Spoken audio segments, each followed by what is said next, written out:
This project, I'm going to be working on my son's Razor MX350. That's it right there. As you can see, it's gotten a lot of use out of it. It was pretty tore up. There's plastics back there. So the speed controller finally crashed and the batteries got weak. So I got some plans for it. First plan is, since I got it all stripped down, that's the speed controller for the 350. I've ordered one for the 500. Should be a little bit bigger, and it'll handle 36 volts as opposed to 24. In conjunction with that, I'll need a new, I guess you'd call this a throttle switch. It's just on off. So I ordered that for the 500 as well. We're going to replace those batteries since they're weak. I ordered two of these little battery adapters.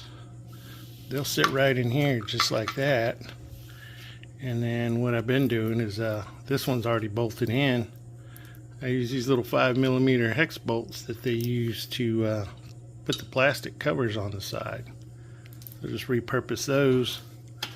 But the DeWalt battery will just slide in there just like that. Lock in there. There'll be another one mounted here. I'll wire them up, and that'll give me, you would think 40 volts, since this is a 20 volt. It'll be more like 36. With the DeWalt batteries, I won't need this battery charger no more that takes forever. And then what I'll probably do is scavenge this harness off of here and use it over there with my DeWalt adapters. Well, there's what it looks like with them mounted on there. I went ahead and did like Razor did. Put the fuse in between the two batteries. So we fuse it that way. These will go to the speed controller. I'll probably, like I said, scavenge that or cannibalize that connector so I can just plug it straight into my speed controller. Try to keep all the wires with the connectors that we're using. This one's for the motor. That one there's for the brake. When you hit the brake, it releases the throttle. So we'll see how it does. These little wire connectors here are amazing. Basically there's solder in the middle, and then that's like a glue strip. This whole tube is made out of heat shrink. Use a little heat gun. It'll heat it up. The solder will flash, and then once it flashes, your connection is now soldered. This little glue strip right here makes it waterproof, plus you got heat shrink on it. I've already put one on right over here. I went ahead and put heat shrink on it too.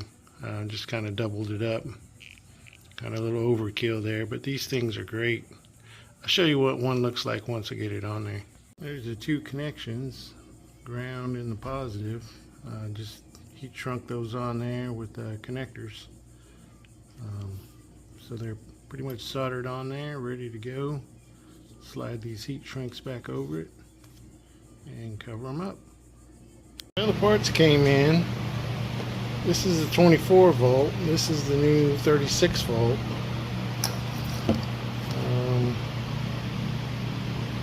At 36 volt, 30 amps. This one doesn't really. Oh, there it is. 24 volt, 30 amps as well.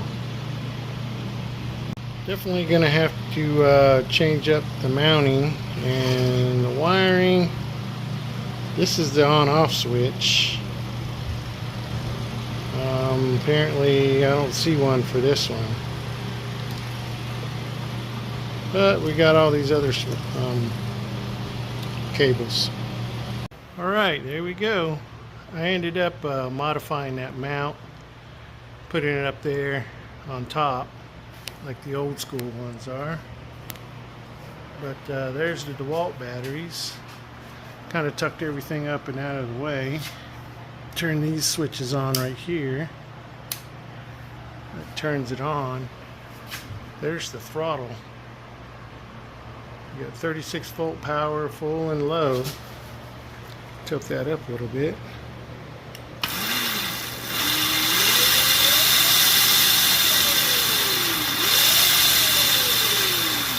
And this is actually a variable speed. So we'll get it buttoned up and see what the son thinks. We got it all buttoned up. Looks pretty nice. What do you think, Wilson? Yeah? Anyway, we'll see what the son thinks.